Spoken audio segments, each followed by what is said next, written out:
Shalom jemaat yang dikasih dalam Tuhan, kita bersyukur oleh karena pemeliharaan Tuhan di dalam hidup kita. Hari ini kita boleh kembali beribadah kepada Tuhan bersama dengan saudara-saudara seiman kita melalui online ini. Mari saya mengajak kita bersama-sama berdiri, kita akan masuk di dalam saat teduh, kita akan menyiapkan hati kita untuk beribadah.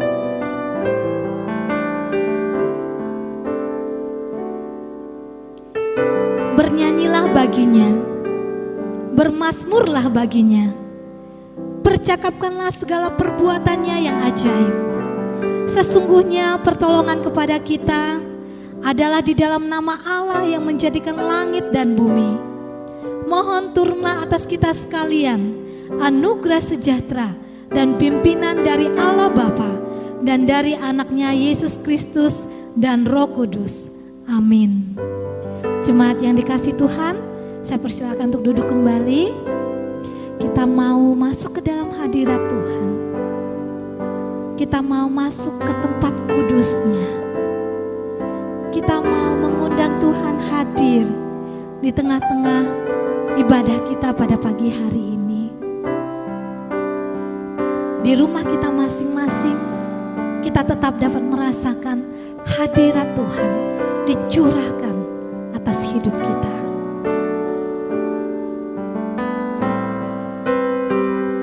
Kami ingin menikmati kehadiran-Mu ya Tuhan. Ku masuk ke hadirat-Mu. Penuhilah ibadah kami hari ini dengan kehadiran-Mu. Di tempat kudus-Mu Tuhan, tiada biarlah kami sungguh-sungguh boleh merasakan bahwa Engkau ada di tengah-tengah kami pada pagi hari ini. Puji dan sembah. Mari kita katakan Saat ini, saat yang paling indah adalah ada bersama-sama dengan Engkau. Tuhan, bersamamu selalu memuji dan menyembah-Mu. Engkau Tuhan, pujianku. Engkau Tuhan, kemuliaanku. Kekudusan-Mu penuhi tempat ini. Ku sembah Kau, Ku sembah Kau dalam bait-Mu. tersungkur ya Ku tersungkur di kaki-Mu. biarlah kemuliaan-Mu Hingga kemuliaan dipenuhi di tempat ini ya Tuhan. dalamku. Mari kita katakan, ku masuk hadirat-Mu. Ku masuk ke hadirat-Mu. Di tempat kudus-Mu Tuhan, tiada kata-kata selain puji dan sembah.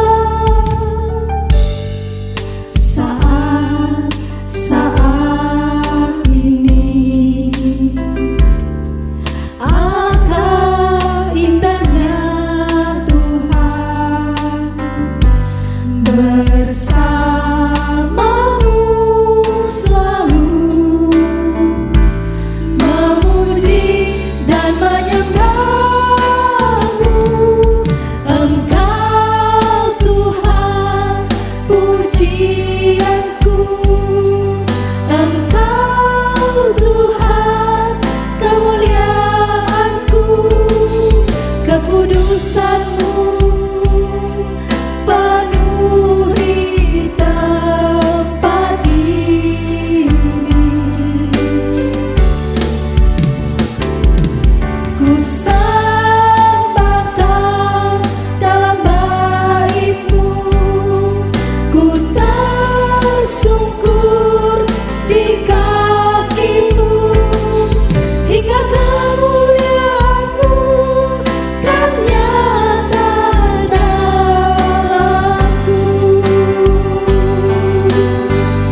puji-pujianku.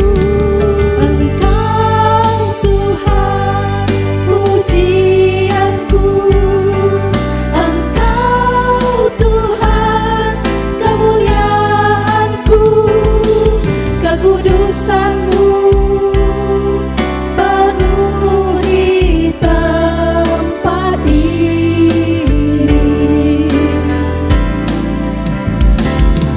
Ku sembah Kau dalam bait-Mu, ku tersungkur di kaki-Mu, hingga kemuliaan-Mu, Hingga kemuliaan-Mu nyata di dalam hidup kami ya Tuhan. kan nyata. Kita katakan hingga kemuliaan-Mu. Kan nyata dalamku.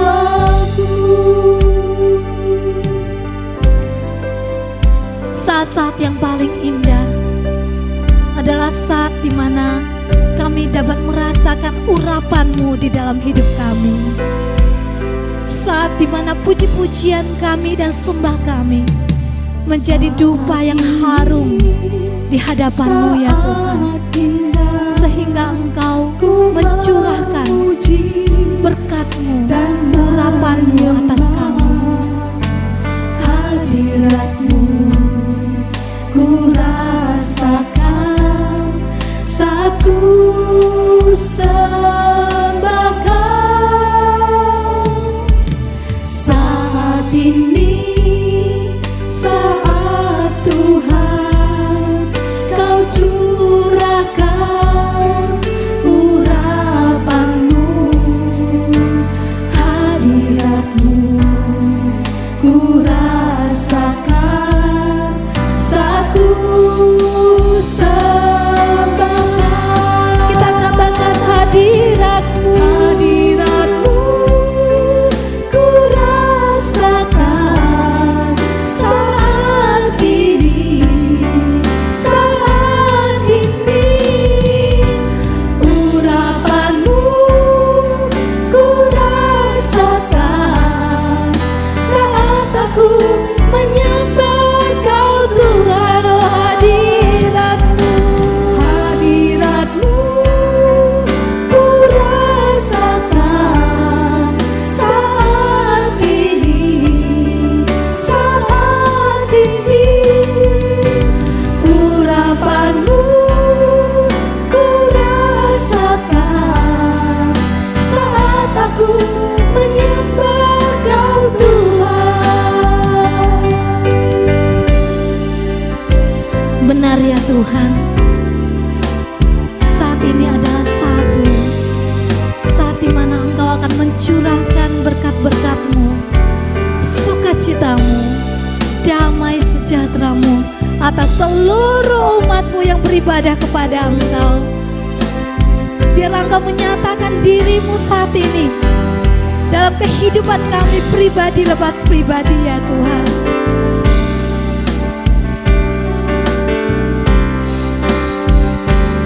Mari kita katakan hadirat-Mu ku rasakan ya Tuhan.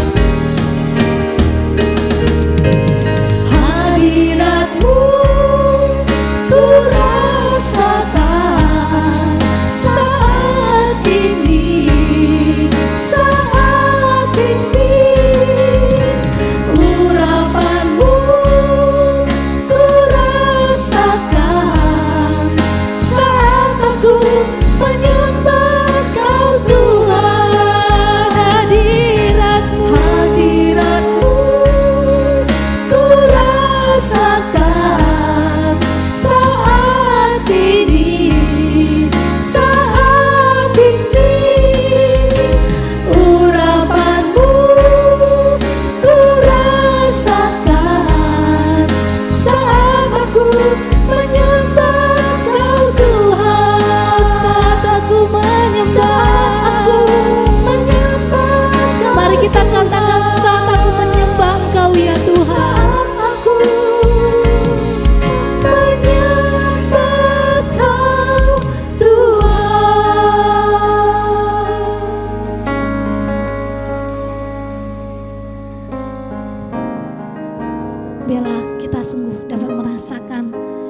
kehadiran Tuhan di dalam ibadah kita pada pagi hari ini. Kekasih-kekasih Tuhan, saya mengajak kita bersama-sama berdiri. Sekali lagi kita akan bersama-sama mengikrarkan pengakuan iman kita.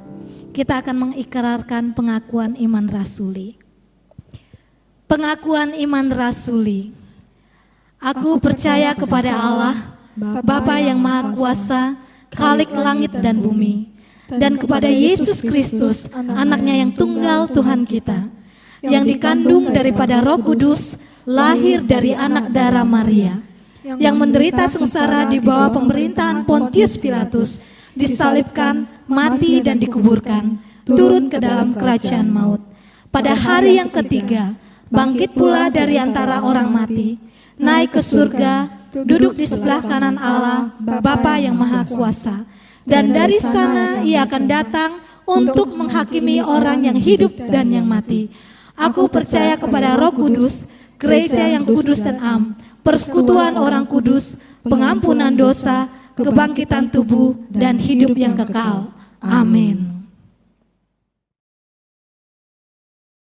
Jemaat yang dikasih dalam Tuhan, kita masih tetap berdiri. Kita akan mengatakan kepada jiwaku, hai jiwaku, pujilah Tuhan. Hai jiwaku, selamanya pujilah Tuhan.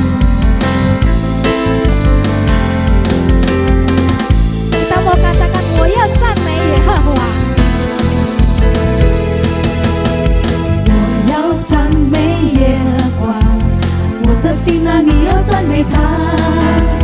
我要赞美耶和华，我的心啊，你要赞美他。我要赞美，我要赞美耶和华，我的心啊，你要赞美他。我要赞美耶和华，我的心啊，你要赞美他。我一生要赞美耶和华，我爱我的时候要歌颂我的神。我一生要赞美耶和华，我爱我的时候要歌颂我的神。puji Tuhanku, mau puji Tuhanku, hai jiwaku pujilah Dia.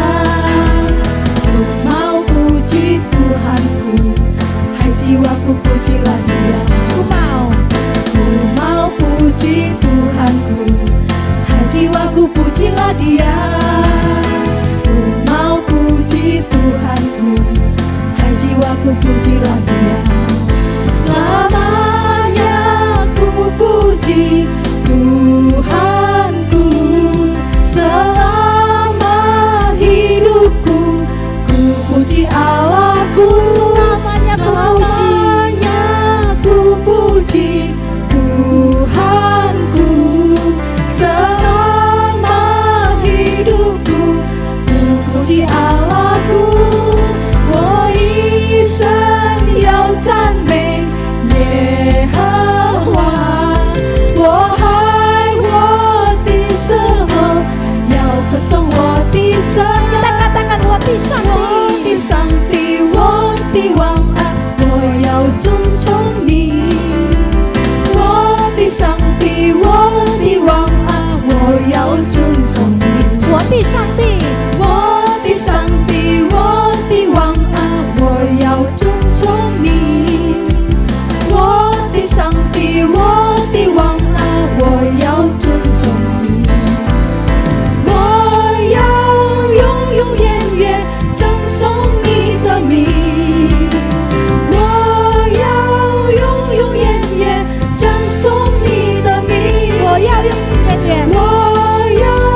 Jemaat yang dikasih dalam Tuhan, selanjutnya kita akan masuk di dalam pembacaan firman Tuhan.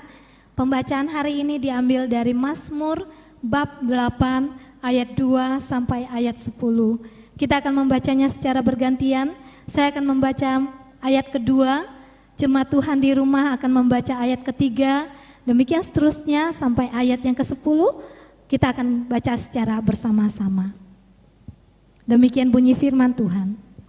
Ya Tuhan, Tuhan kami, betapa mulianya nama-Mu di seluruh bumi, keagungan-Mu yang mengatasi langit dinyanyikan.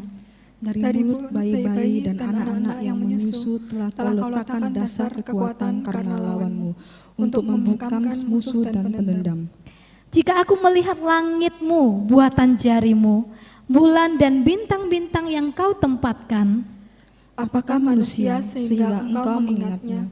Apakah anak manusia sehingga Engkau mengindahkannya? namun Engkau telah membuatnya hampir sama seperti Allah dan telah memahkotainya dengan kemuliaan dan hormat. Engkau membuat dia berkuasa atas buatan tangan-Mu, segala-galanya telah Kau letakkan di bawah kakinya. Kambing domba dan lembu sapi sekalian, juga binatang-binatang di padang, Burung-burung di udara dan ikan-ikan di laut, dan apa yang melintasi arus lautan. sama-sama. Ya Tuhan, Tuhan kami, betapa mulianya nama-Mu di seluruh bumi. Amin. Amin. Kita akan menyiapkan hati kita untuk menerima firman Tuhan. Kita mau katakan kepada Tuhan, Tuhan, ketika aku membuka mataku, ketika aku melihat wajah-Mu, sungguh aku terkagum-kagum. Bila aku melihat hidupku sendiri dan melihat karya tangan-Mu, sungguh aku tersanjung.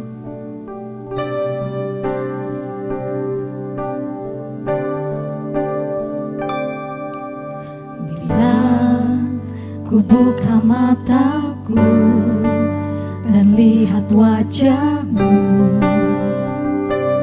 ku terkagum. Bila ku lihat hidupku dan karya tangan-Mu, ku tersanjung. Karena semua yang baik dalam hidupku, itulah karya-Mu. Kau beri kesempatan yang baru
mengingatnya ya Tuhan.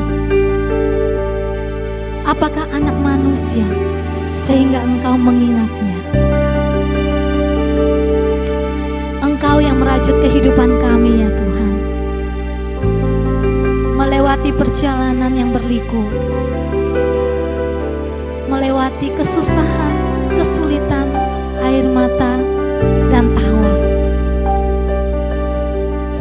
Engkau merajut kehidupan kami sesuai dengan rencana-Mu yang indah, supaya kami dapat menceritakan segala kebaikan-Mu, supaya kami dapat memberitakan kebesaran-Mu di dalam hidup kami.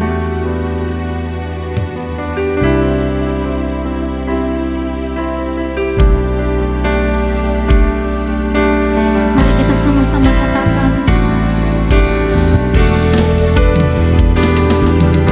karena semua yang baik dalam datangnya dari itulah karyamu. Engkau yang memberikan kami Kesempatan yang baru kehidupan yang dan lebih ku baik. ingin mengenalmu. Biarlah hati kami selalu rindu Lebih dalam Engkau. dari semua yang ku Karena kenal. kasih yang terbesar adalah kasih yang dari Engkau ya Tuhan. Kasih yang melarimu, ku ada untuk menjadi penyembahmu. Dan ku ingin mengenalmu Tuhan, lebih dalam dari semua yang ku kenal.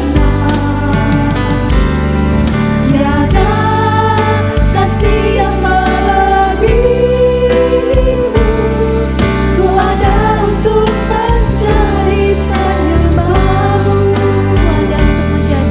Ku ada untuk menjadi, ku ada untuk menjadi, ku ada untuk menjadi penyembahmu.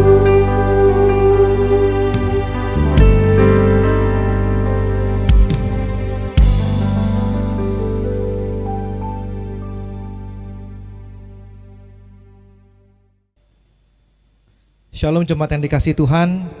Kita bersyukur kepada Tuhan, kita hari ini kembali bertemu untuk mendengarkan dan merenungkan kebenaran firman Tuhan. Nah, saudara yang dikasihi Tuhan, kita bersyukur walaupun kondisi yang kita alami belum mengalami perkembangan yang baik, namun kita percaya bahwa Tuhan punya rencana. Nah, saudara yang dikasihi Tuhan, saya tahu di antara kita mungkin sebagian ingin dan rindu untuk bisa beribadah secara kolektif dalam ibadah offline atau tatap muka. Saya juga merasa demikian, tapi kita tetap harus bersyukur walaupun situasi belum memungkinkan kita untuk beribadah kembali secara tatap muka. Kita bersyukur kita masih bisa beribadah.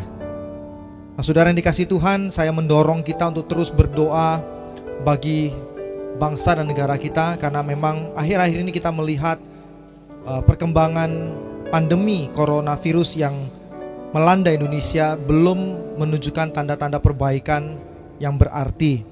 Nah, kita harus terus berdoa buat bangsa dan negara kita. Kita harus terus meminta belas kasihan Tuhan buat Indonesia ini. Nah, saudara yang dikasihi Tuhan, saya mendorong khususnya jemaat GMI Jireh untuk semakin setia dan juga ikut ambil bagian di dalam doa yang kita adakan setiap malam jam 9 malam. Mari saudara yang dikasihi Tuhan, sebelum kita merenungkan firman Tuhan, kita mau berdoa terlebih dahulu. Mari kita berdoa. Tuhan, terima kasih untuk hari ini. Kami bersyukur karena Tuhan baik, amat baik dan sangat baik. Terima kasih Tuhan kalau Engkau tidak pernah meninggalkan kami, sekalipun kami harus melalui lembah kekelaman. Terima kasih Tuhan untuk penyertaan-Mu. Dan pada hari ini Tuhan, kami akan merenungkan kebenaran firman-Mu. Tuhan berkati kami, berikan kami hikmat, berikan kami hati yang terbuka untuk boleh menerima, mengerti kebenaran firman-Mu dan melakukannya dalam hidup kami. Terima kasih Tuhan, di dalam nama Yesus kami berdoa. Amin. Saudara yang kasih Tuhan, mari kita di rumah kita masing-masing kita buka Alkitab kita. Kita membuka dari Injil Lukas pasal yang ke-15 ayat yang ke-11 sampai ayatnya yang ke-32. Lukas 15 ayat 11 sampai ayat yang ke-32. Demikian bunyi firman Tuhan. Yesus berkata lagi, ada seorang mempunyai 2 anak laki-laki. Kata yang bungsu kepada ayahnya, "Bapa, berikanlah kepadaku bagian harta milik kita yang menjadi hakku." Lalu ayahnya membagi-bagikan harta kekayaan itu di antara mereka. Beberapa hari kemudian anak bungsu itu menjual seluruh bagiannya itu, lalu pergi ke negeri yang jauh. Di sana ia memboroskan harta miliknya itu dengan hidup berfoya-foya. Setelah dihabiskannya semuanya, timbullah bencana kelaparan di dalam negeri itu dan ia pun mulai melarat.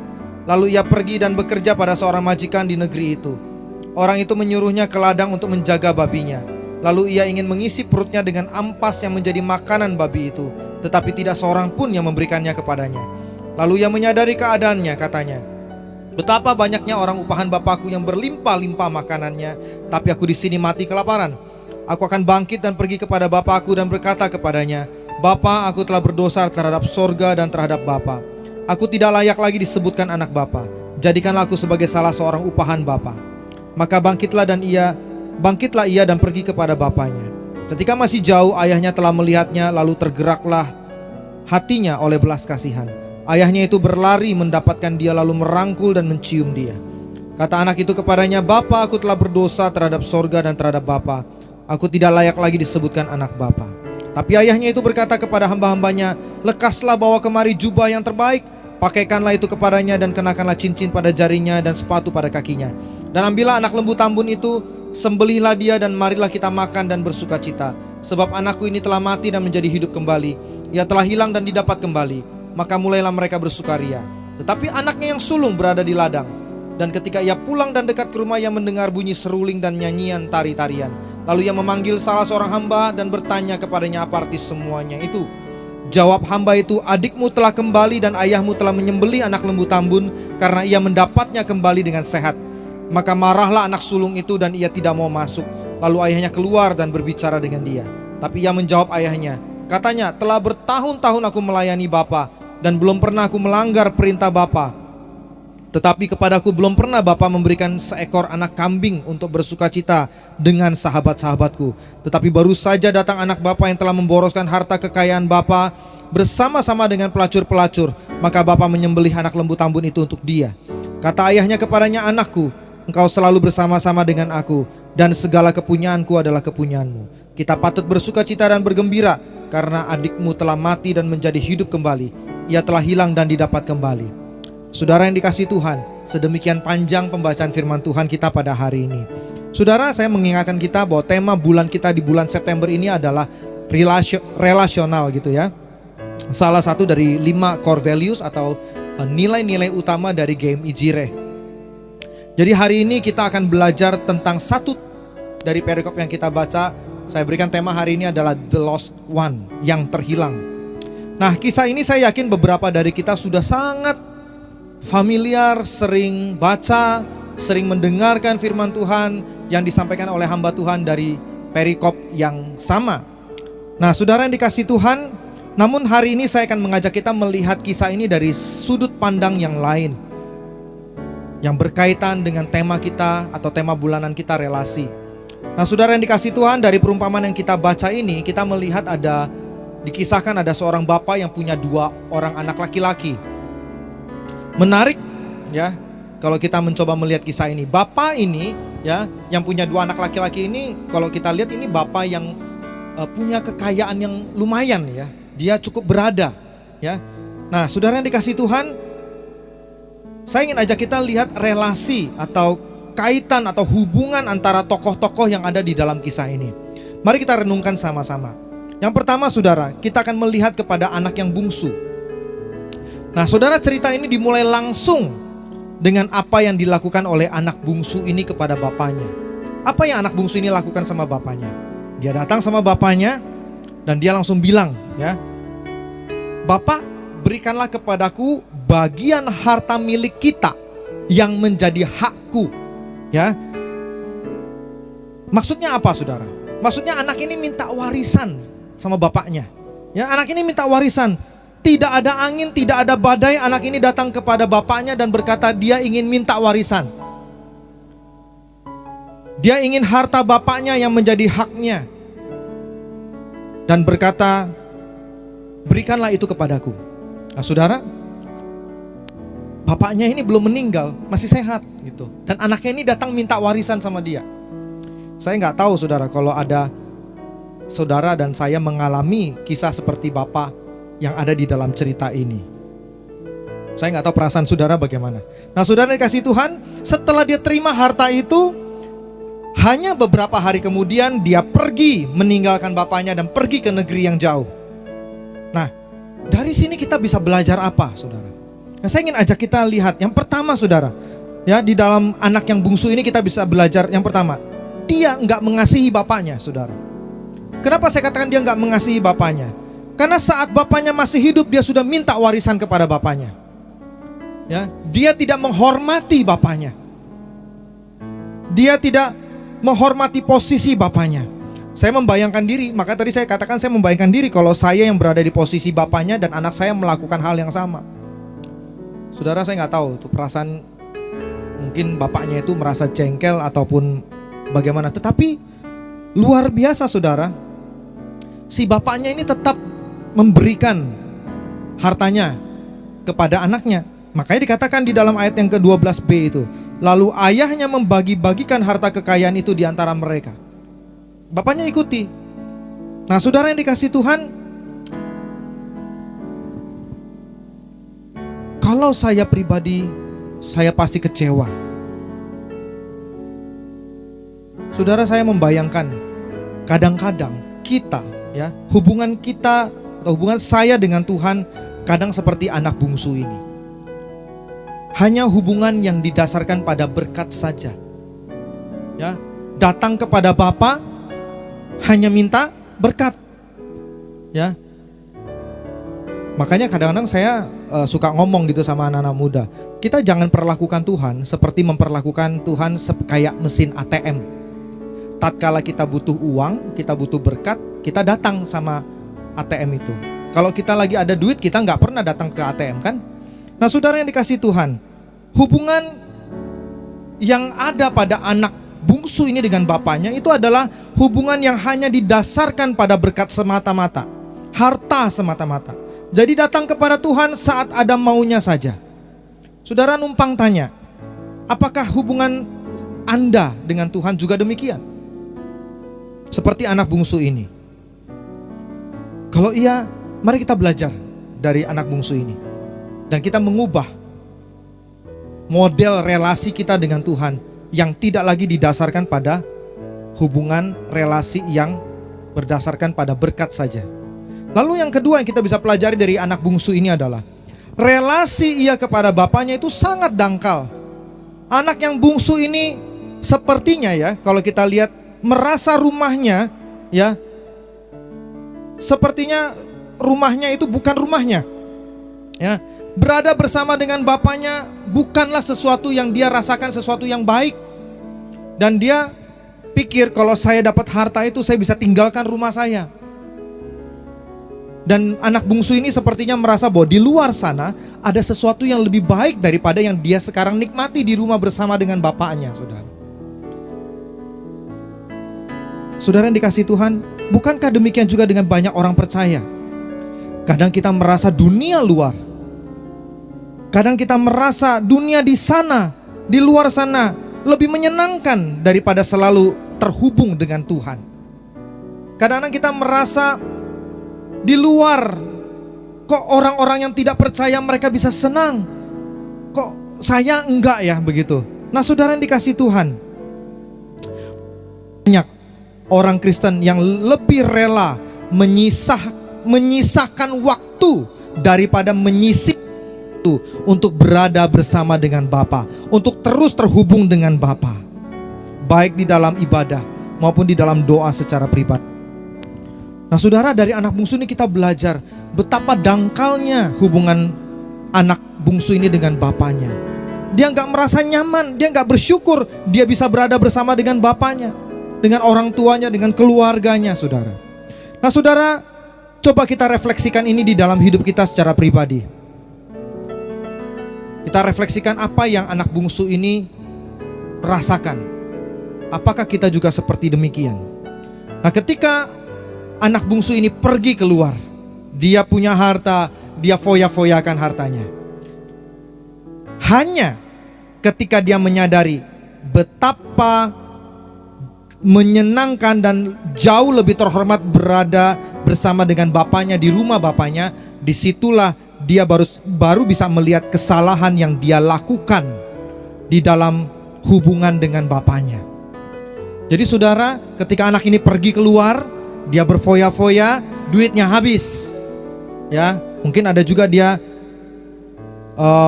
ditipu orang atau apapun yang terjadi di sana, dia duitnya habis. Dan ketika uangnya habis, hartanya habis, dan ketika dia merenungkan, dia menyadari bahwa ternyata lebih nyaman, lebih enak berada bersama dengan bapaknya di rumah.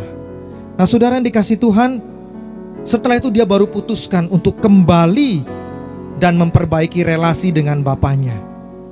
Di kandang Babila, anak bungsu ini menyadari betapa berharganya berada bersama dengan bapaknya.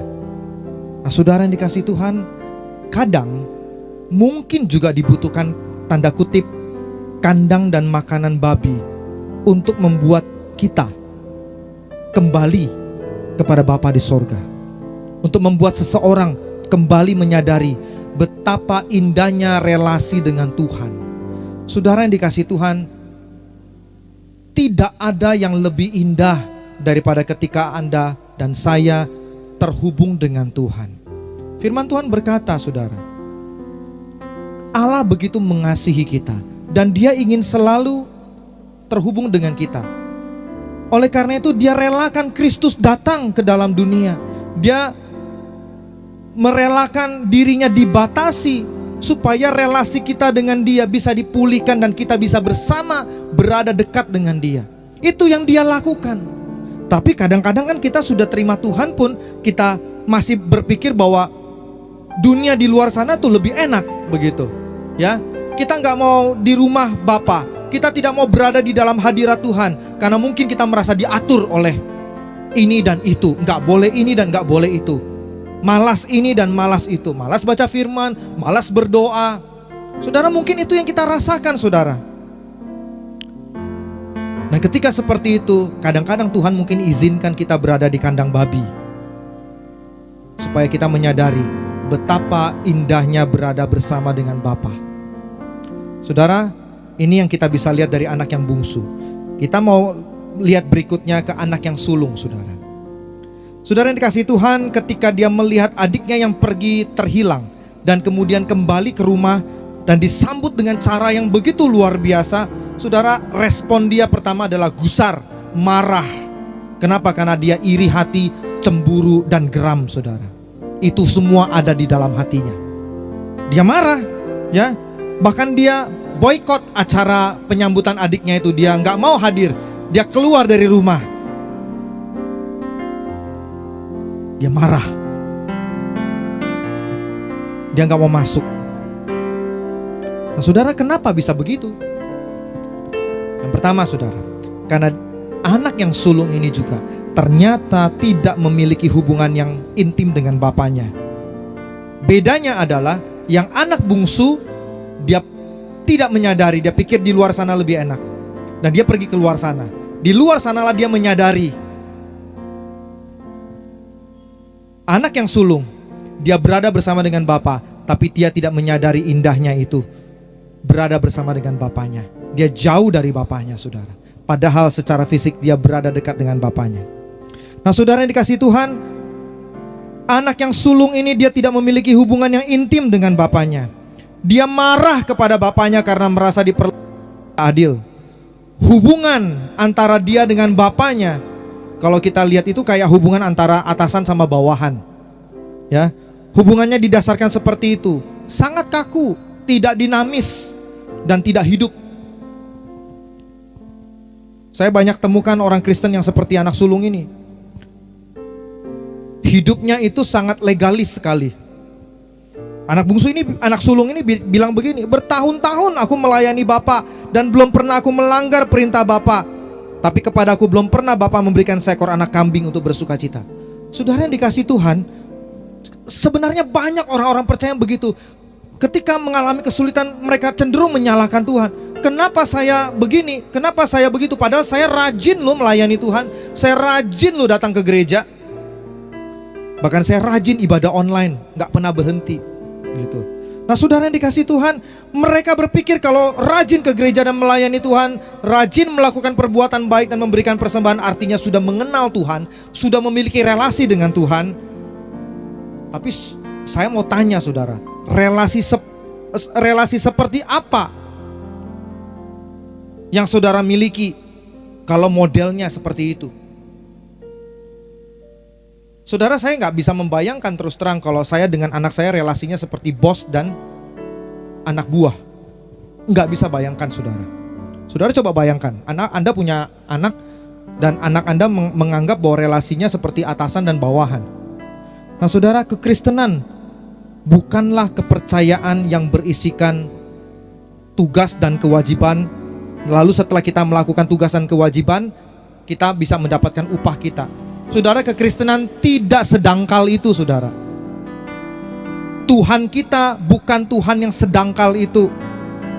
Saudara, kekristenan itu adalah sebuah relasi, hubungan antara Tuhan dan manusia yang Dia sayangi.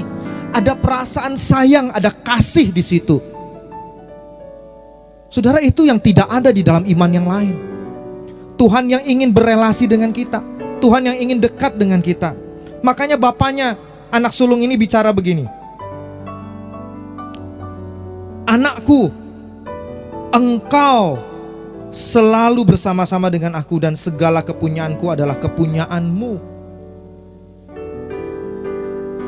Bapak ini mengingatkan kita ini adalah relasi yang dekat sebenarnya. Kenapa engkau tidak menyadari itu saudara? Ini yang kita bisa lihat mengapa anak ini marah. Lalu yang kedua yang kita bisa lihat dari anak sulung ini, kita bisa melihat bahwa si sulung ini juga sebenarnya nggak punya relasi dengan adiknya saudara.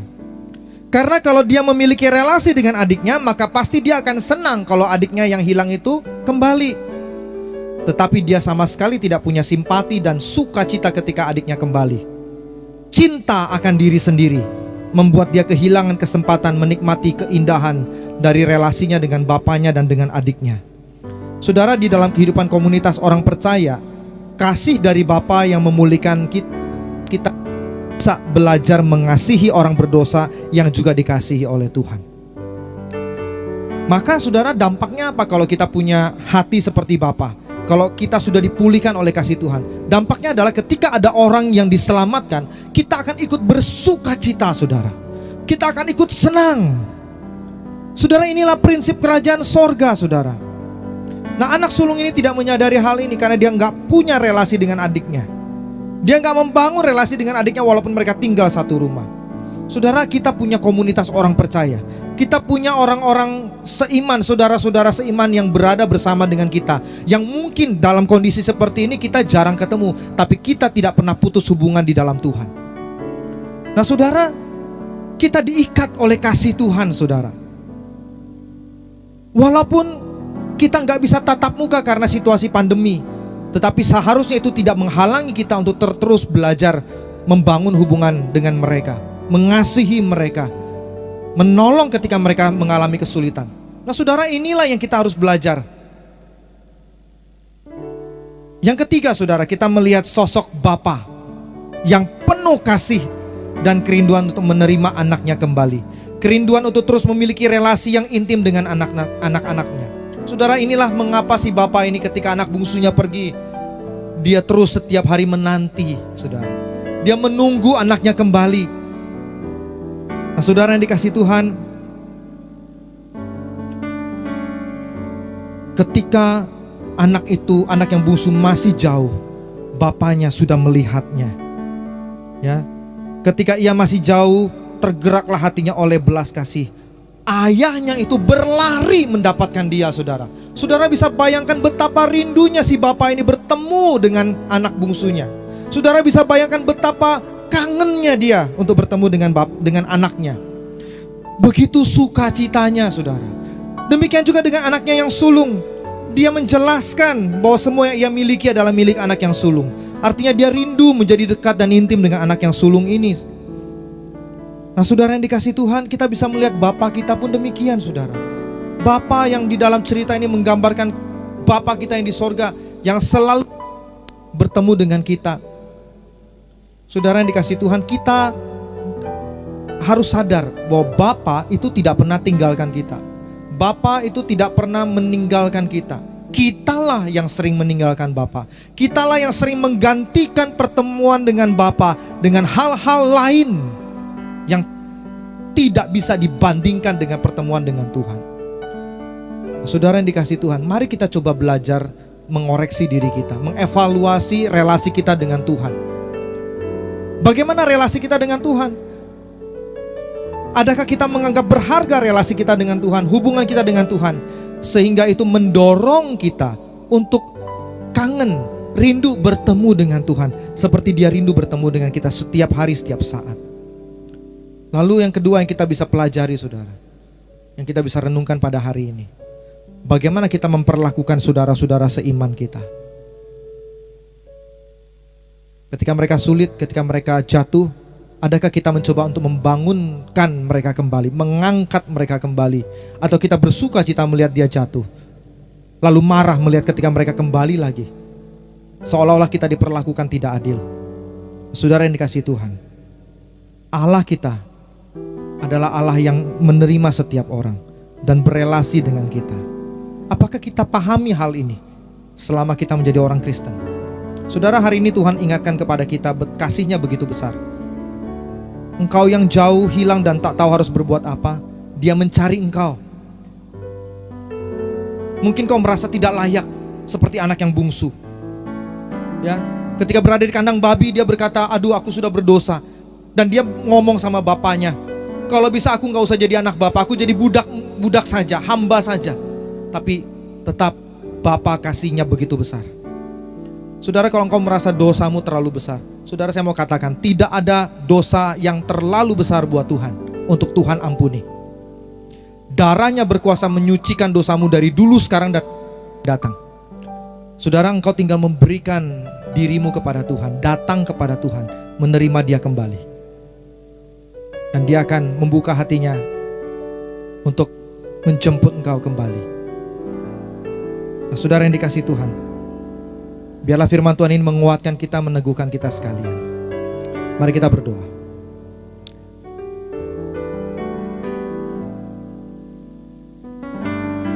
Tuhan, terima kasih untuk firman-Mu. Kami bersyukur karena Engkau baik ya Tuhan. Engkau Allah yang selalu menanti untuk terhubung dan berelasi dengan kami. Engkau Allah yang terus senantiasa ingin berbicara, berkomunikasi dengan kami. Tuhan, kami berdoa biarlah firman-Mu boleh menguatkan kami. Berkati setiap jemaat Tuhan yang mendengarkan firman Tuhan pada hari ini. Roh Kudus, jamah dan urapi.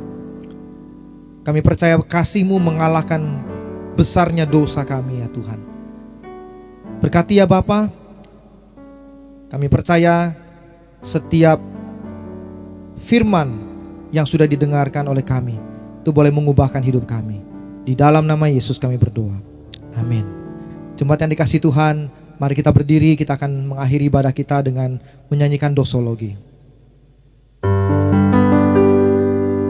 Puji Allah Bapa Putra, puji Allah Rohul Kudus, ketiganya yang esa.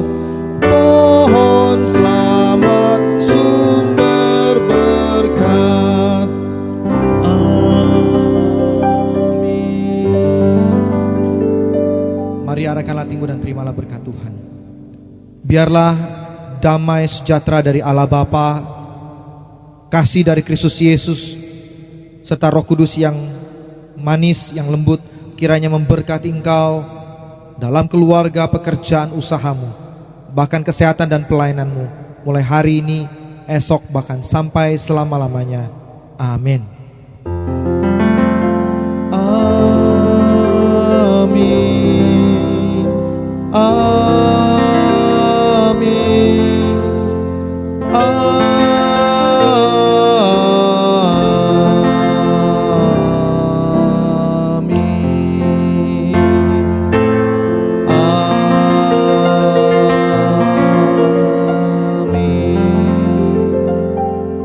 Silakan duduk, Tuhan Yesus memberkati. Sampai berjumpa di minggu yang akan datang.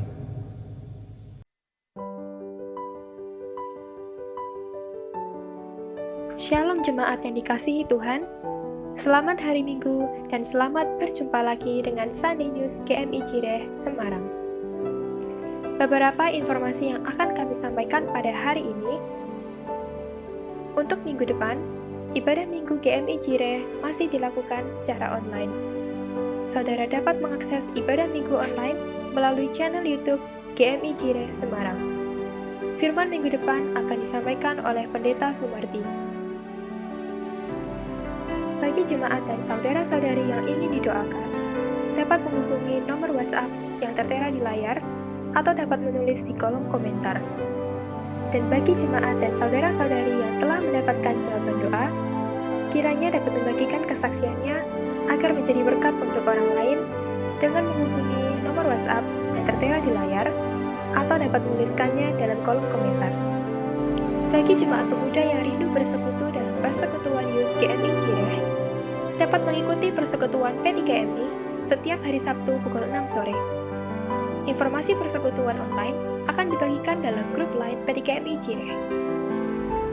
Bagi saudara yang rindu untuk mendukung pelayanan GMI Jireh melalui persembahan, dapat memberikan persembahan syukur melalui nomor rekening yang tertera di layar. Tuhan Yesus memberkati setiap persembahan yang Anda berikan kepada Tuhan.